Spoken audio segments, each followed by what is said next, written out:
Terima kasih Anda masih bersama kami dalam Sapa Indonesia Pagi. Saudara, seluruh fraksi di Komisi 1 DPR RI sepakat membawa revisi Undang-Undang TNI dibawa ke rapat paripurna untuk disahkan. Langkah ini dilakukan di tengah panasnya penolakan dari publik terhadap revisi Undang-Undang TNI.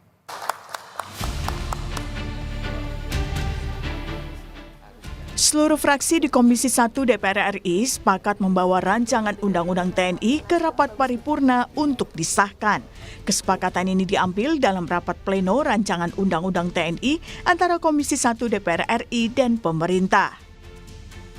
Sekali lagi kami minta persetujuan yang terhormat Bapak Ibu anggota Komisi 1 DPR RI dan pemerintah. Apakah RUU tentang perubahan atas Undang-Undang Nomor 34 Tahun 2004 tentang TNI dapat kita setujui untuk selanjutnya dibawa ke pembicaraan tingkat 2 pada rapat paripurna DPR RI untuk disetujui menjadi undang-undang? Terima kasih. Sebelumnya, Koalisi Masyarakat Sipil untuk Reformasi Sektor Keamanan menemui pimpinan DPR untuk memberikan sejumlah catatan terkait revisi Undang-Undang TNI. Dalam audiensi yang digelar secara tertutup ini, hadir Wakil Ketua DPR RI Sufmi Dasko Ahmad dan Ketua serta anggota Komisi 1 DPR RI. Direktur Amnesty International Indonesia Usman Hamid bilang, salah satu catatan yang disampaikan yakni memastikan tugas dan fungsi TNI tetap berada di bidang pertahanan.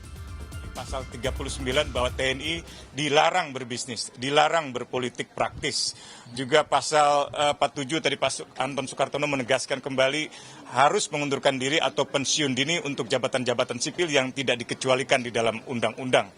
Tadi juga ditekankan kembali oleh Pak Dasko dalam akhir pertemuan bahwa kita sama-sama setuju untuk mencegah kembalinya dui fungsi militer melalui Undang-Undang TNI dan tegaknya supremasi sipil. Masyarakat sipil, pertemuan tadi berjalan dengan hangat, lancar, diskusi dan dialog yang membangun dan ada kesepahaman dari kedua belah pihak. Insya Allah saya pikir ada titik temu. Kami memberikan penjelasan juga sekaligus juga mengakomodir karena dari kemarin sebenarnya ini diskusinya juga sudah intens. Demikian. Revisi Undang-Undang TNI memang mendapat penolakan dari sejumlah pihak. Di Sleman, Yogyakarta, unjuk rasa digelar Civitas Akademi Universitas Gadjah Mada.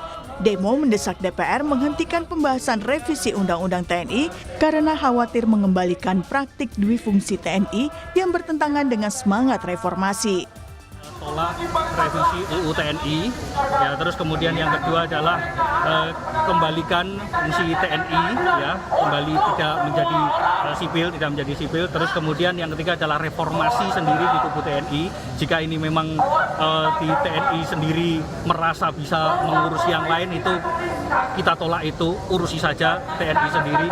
Ini juga untuk lapangan pekerjaan, ya, risiko bagi generasi-generasi muda karena bisa jadi itu nanti akan diisi oleh orang-orang dari militer.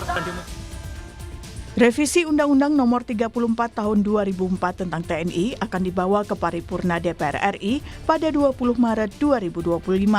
Ada 3 poin besar dalam revisi undang-undang ini, yakni terkait usia pensiun, penempatan prajurit TNI aktif di jabatan sipil, dan pengerahan kekuatan TNI.